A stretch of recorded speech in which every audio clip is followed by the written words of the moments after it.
మాతృదేవోభవ. 28/1/2024 నుండి 3వ తారీఖు ఫిబ్రవరి నెల 2024 వరకు ఈ వారం రోజుల్లో వృషభ రాశి వారికి గోచారం ఎలా ఉంది, ఏ గ్రహాలు ఎక్కడెక్కడ సంచరిస్తున్నాయి, వాటి వల్ల కలిగేటటువంటి ఫలితాలు ఏమిటి అనేటటువంటి విషయాన్ని గురించి ఇప్పుడు మనం చర్చించుకునేటువంటి ప్రయత్నం చేద్దాం. ఇప్పుడు వీరికి ఈ వృషభ రాశి వారికి 3 గ్రహాల అనుకూలత బాగున్నది. అష్టమంలో బుధుడు, అష్టమంలో శుక్రుడు, అలాగే ఏకాదశ స్థానంలో రాహు, వీరు 3 గ్రహాలు కూడా అనుకూలమైనటువంటి ఫలితాలు ఇస్తూ ఉన్నాయి. ఇక అననుకూలంగా ఉన్నటువంటివి ఒక కేతువు, పంచమంలో కేతువు, అష్టమంలో కుజుడు, నవమంలో రవి, దశమంలో శని స్వక్షేత్రము. అందుచేత శుభ అశుభ ఫలితాలు ఇవ్వడానికి సమర్థుడు. అయితే ఇక వ్యయస్థానంలో ఉన్నటువంటి గురువు కూడా అశుభ ఫలితాలు ఇవ్వడానికి సమర్థుడు. అందుచేత కొంచెం ఎక్కువ గ్రహాలు అననుకూలంగా ఉన్నప్పటికీ మీరేమి కంగారు పడక్కర్లేదండి. వాటి వల్ల కలిగే ఫలితాల గురించి ఏంటంటే, బుధుని వలన మనకి ఇక్కడ జరిగేటటువంటిది అష్టమంలో బుధుడు ఉండటం వల్ల కొంచెం బుద్ధి సరి అయిన విధంగా ఆలోచించడము, వ్యాపార విషయంలో కొంచెం అనుకూలమైనటువంటి ఫలితాలు రావటము. ఆ విధంగానే బుధుని యొక్క మన ఈ గణిత శాస్త్రానికి సంబంధించి పిల్లలందరూ కూడా మన లెక్కల్లో కొంచెం చదువులో ముందుకు వెళ్ళటము, ముఖ్యంగా లెక్కల విషయంలోనూ కొన్ని శాస్త్ర సంబంధమైన విషయాల్లోనూ వాడు కొంచెం చురుగ్గా పాల్గొనగలగటం జరుగుతూ ఉంటుంది. అలాగే శుక్రుడి వల్ల కూడా మనకి చాలా సుఫలితాలు ఉంటాయి. భోగాలన్నీ కలగజేస్తాడు, సుఖమైనటువంటి భోగాలన్నీ కలగజేస్తాడు. మంచి వాహన యోగము, గృహ యోగము, ఇట్లాంటివన్నీ కూడా మనకి ఇంట్లో ఆయా సుఖాలన్నీ కూడా మనకి శుక్రుడు వల్ల, లలిత కళల మీద ఇంట్రెస్ట్, వీటివన్నీ కూడా మనకి శుక్రుడు వల్ల కలిగజేస్తూ ఉంటాడు.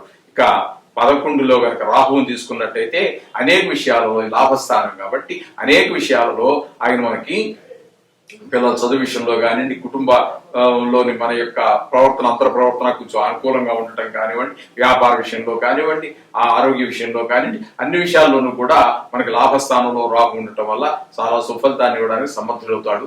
ఇక శని దగ్గరికి వస్తే శుభ అశుభ ఫలితాలు రెండు కూడా ఇవ్వడానికి స్వక్షేత్రం కాబట్టి, దశమ స్థానంలో యొక్క ప్రభావం ఉన్నప్పటికీ, చెడు ప్రభావం ఉన్నప్పటికీ స్వక్షేత్రం కాబట్టి అటు శుభ అశుభ 2 ఫలితాలు కూడా ఇవ్వడానికి సమర్థుడవుతూ ఉంటాడు శనీశ్వరుడు.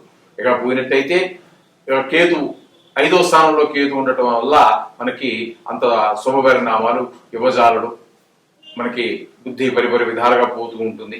అదేవిధంగా ఇక గురువు 12వ స్థానంలో ఉండటం వల్ల ధనం వృధాగా ఖర్చు అవుతూ ఉంటుంది. మనం ఏదో మంచి పని చేద్దామని మన ప్రయత్నం, ఆ ప్రయత్నంలోనే మనం ఏదో దేనిలో పెట్టుబడి పెట్టడమో లేకపోతే ఎక్కడికో వెళ్ళటమో ఏదో జరుగుతుంటుంది.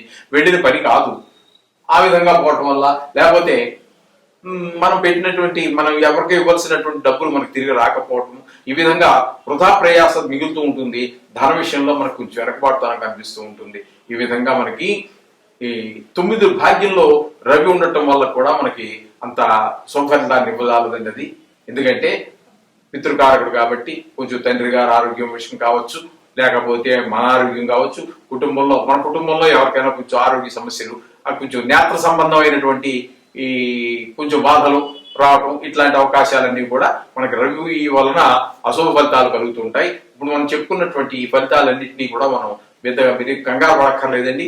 మనం చెప్పుకుంటున్నట్టుగానే ఆయా గ్రహాలకు సంబంధించి దోషం భూయిష్టంగా ఉన్నటువంటి వాటిని కొంచెం జాగ్రత్తగా చూసుకుంటూ ఉండండి. నవగ్రహ పారాయణ చేసుకోండి. అలాగే వీరుంటే వారంలో ఒక రోజున మీరు నవగ్రహాలు ఉన్నటువంటి గుడి దగ్గరికి వెళ్ళి నవగ్రహ ప్రదర్శన 9 ప్రదర్శనలు చేయండి. అదే విధంగా ఇందులో మనం ఏదో జరిగిపోతుంది, అద్భుతం జరిగిపోతుంది అనేటటువంటి బడాయి కబుర్లు ఏమి ఉండవండి. ఎందుకంటే గోచారం జాతకంలో ఒక భాగమే, అందుచేత ఫలితాలు కూడా ఒక భాగం మాత్రమే. అందుచేత దీనిలో యోగాలంటూ ఉండవండి. గోచారంలో యోగాలు ఉన్నాయని కొంతమంది చెప్తున్నారు. ఆ విషయం అయితే నాకు తెలియదు. కానీ యోగాలు అయితే గోచారంలో యోగాలంటూ ఉండవండి. నాకు తెలిసినంత వరకు, నా పరిజ్ఞానం సాగించిన మేరకు చెప్తున్నాను. అందుచేత గోచారంలో యోగాలు ఏమి ఉండవు. కానీ అందుచేత మీరేం చేస్తారంటే, ఇక్కడ ఈ ఇందులో బడాయిల గురించి చెప్పడం ఏమి ఉండదండి. మీరు ఏదో ముట్టుకున్నదంతా బంగారం అయిపోతుందని లేకపోతే కోటీశ్వర్లు అయిపోతారని ఈ విధమైనటువంటి ఏమి ఉండవు. అలాగే బాగలేని గ్రహాల వల్ల మీకు ఏదో చాలా మీరు భయపడిపోయేంత ఏదో జరిగిపోయేటట్టుగా మేము చెప్పమండి. ఎందుకంటే అంత అక్కడ ఏమి లేదు. అక్కడ ఇది దీంట్లో మనకు కొంతవరకే తెలుస్తుందండి. అది చాలా తక్కువ భాగం మాత్రమే మనకు తెలుస్తుంది. అవన్నీ జాతక రీత్యా మాత్రమే తెలిసేటటువంటి విషయాలు. పూర్తి జాతకంలోనే దానికి దీన్ని అనుసంధానం చేసుకుంటే తెలుస్తాయి. అందుచేత వీటి గురించి అనారోగ్య విషయాల్లో కావచ్చు, లేకపోతే మిగతా మృత్యు విషయాల్లో కావచ్చు, అంత ఏమి భయపడేంత ఏమి లేదండి. ఇది చక్కగా మీరు బడాయి కబుర్లు ఉండవు. అలా అని చెప్పేసి దీన్ని ఏదో మీకు భూతత్వంలో చూపించేసి మీ ఆరోగ్య విషయంలోనూ మరొక విషయంలోనూ ఈ పరికి అది ఈ ఇందులో చెప్పనటువంటి శాస్త్రంలో చెప్పనటువంటి విషయాలన్నీ ఏదో భయంకరంగా మంచి కానీ చెడు కానీ ఏ భూతత్వంలో చూడాల్సిన పని లేదండి. మామూలు గ్లాసుతో చూస్తే మనకు తెలిసిపోతుంది. ఏ అక్కడ గ్లాసు లేకుండానే కళ్ళతో చూసుకుంటే ఇదంతా సామాన్యంగానే కనబడుతుంది. ఇది సహజం. ఇది ఒక చక్రం అంతే తిరుగుతూ ఉంటుంది. కింద మీదకి వస్తుంటే మీద కిందకి వస్తుంటూ అందుచేత సామాన్యంగానే జరుగుతూ ఉంటాయి. ఇవన్నీ కూడా దీనికి పెద్ద ఈ గోచారం గురించి పెద్దగా పట్టించుకోక్కర్లేదు. పట్టించుకోవాల్సిన విషయాలు చాలానే ఉన్నాయి. అవి జాతక రీత్యా మనకు తెలుస్తూ ఉంటాయి. వాటిని మాత్రం అక్కడ చెప్పినటువంటి ఆ పరిష్కారాలు తగినటువంటి బ్రహ్మాండమైనటువంటి పురోహితులు ఉన్నారు, బ్రహ్మాండమైనటువంటి జ్యోతిషులు ఉన్నారు. వాళ్ళ ద్వారా తగిన సలహా తీసుకోండి. మంచి పురోహితు ద్వారా ఆ పరిష్కారాలను చూసుకోండి. జీవితం సాఫీగా జరిగిపోతుంది. దీని గురించి కంగారు పడక్కర్లేదండి. గోచారంలో ఎంత భయపడాల్సినటువంటి విషయం కాదు. దానికి అనుసంధానం చేసుకుంటే మాత్రం చూసుకోవాలి. అంటే ఇంపార్టెంట్ కాదు అని కాదండి. దీనికి ఉన్న ఇంపార్టెన్స్ దీనికి ఉంది. ప్రతి విషయానికి ఆ ఋషులు ఏవైతే చెప్పారో జాతక భాగంలో అవన్నీ కూడా ఖచ్చితంగా జరిగేటటువంటివి. అయితే చాలా తక్కువ పర్సెంటేజ్ ఉంటుంది. అత్యంత కంగారు పడాల్సిన పని. శుభం భూయాత్. 28/1/2024 నుండి 3/2 ఫిబ్రవరి 2024 వరకు ఈ వారం రోజుల్లో ఉన్నటువంటి గోచార ఫలితాల గురించి ఇప్పుడు మనం చర్చించుకుందాము. ప్రథమంగా మేషరాశి గురించి మనం చర్చించుకుందాం. మేషరాశి వారికి షష్ఠమంలో కేతువు, భాగ్యస్థానంలో 9వ స్థానంలో శుక్రుడు, దశమ స్థానంలో రవి, ఏకాదశ స్థానంలో 11వ స్థానంలో శని స్వక్షేత్రంలో ఉండి చాలా శుభగ్రహాలుగా ఉండి మంచి శుభఫలితాలు ఇస్తారు. వీరు ఇక ఈ 4 గ్రహాలు మనకు శుభఫలితాలు ఇస్తూ ఉంటే ఇక మనకి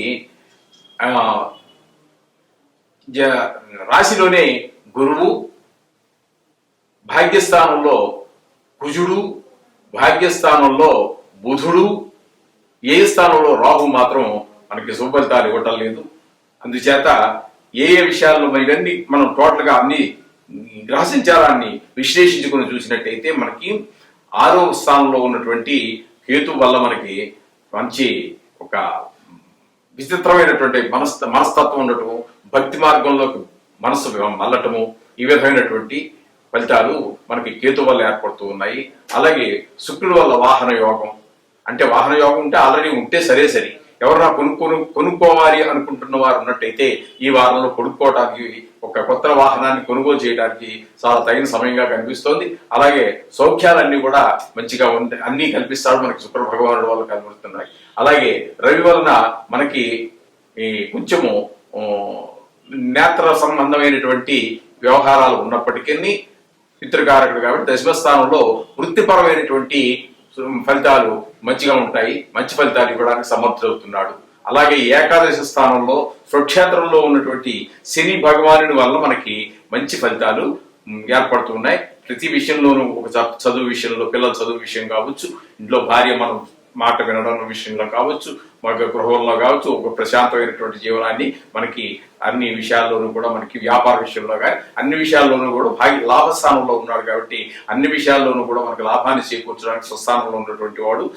పైగా ఏకాదశి స్థానంలో ఉండటం కారణంగా మనకి శని భగవానుడు చాలా అత్యంత అనుకూలమైనటువంటి ఫలితాలు ఇవ్వడానికి సమర్థుడు అవుతున్నాడు. ఇకపోతే ఇక అశుభగ్రహాల యొక్క విద్య గురించి చూసినట్టయితే జన్మంలో గురువు ఉండటం వల్ల విద్యా విషయంలోనూ కొంచెం ధన విషయంలోనూ వెనకబడేటటువంటి పిల్లల చదువు విషయంలోనూ మనకు కొంచెం వెనకబడేటువంటి అవకాశం ఉంటుంది.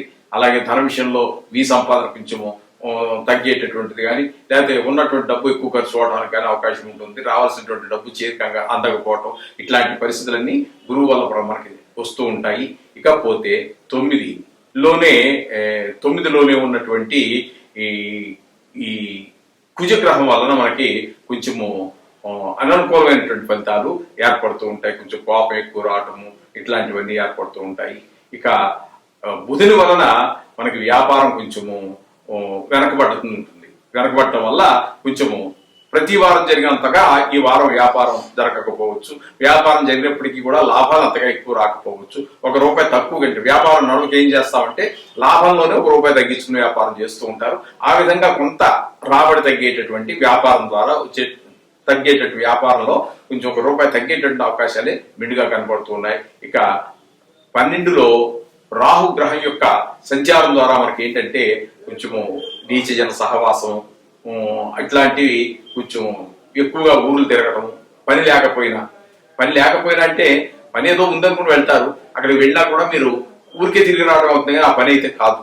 ఈ విధమైనటువంటివి కొన్ని వృధా సంచారం అన్నమాట. ఈ వృధా సంచారము ఇవన్నీ కూడా రాహు వల్ల మనకు జరుగుతూ ఉంటాయి. అందుచేత అక్కడికి వెళ్ళటమా ఊరు వెళ్ళటమా మానటమా అనేటటువంటి దాన్ని 1-2 సార్లు ఆలోచించుకుని ప్రయాణం చేసినట్టయితే అనవసరమైనటువంటి ఖర్చులు కొన్ని మనకి తగ్గేటటువంటి అవకాశం కూడా ఉంటుందండి. ఈ విధంగా ఈ వారం యొక్క మనకి శుభ ఫలితాలు అన్నిటి వేరే చేసుకుని ఆచితూచి మనకి ఏ గ్రహాలు అనుకూలిస్తున్నాయి, ఏ గ్రహాలు అనుకూలించినందుకు మనం చెప్పిన దాన్ని బట్టి మీరు ఆలోచించుకుని ఒక అడుగు ముందుకు వేసుకుంటూ వెళ్ళండి. అలాగే రోజు మనం ప్రతిసారి చెప్పుకుంటున్నట్టుగానే ఈ యొక్క నవగ్రహాల యొక్క స్తోత్రం మాత్రం రోజు చదువుకోండి. వీళ్ళు బట్టి గుడికి వెళ్ళండి. ఈ విధంగా చేసుకున్నట్టయితే చిన్న చిన్న దోషాలు అవి కూడా పోతూ ఉంటాయి. బాగున్నటువంటి గ్రహాలు, అనుకూలమైనటువంటి గ్రహాలు మరింత సుఫలితాలు ఇస్తూ ఉంటాయి. అందుచేత ఈ విధంగా చేసుకుని ఈ వారం రోజుల యొక్క ప్రయాణం గమనం అంతా కూడా శుభప్రదంగా జరగాలి అని కోరుతూ శుభం భూయాత్.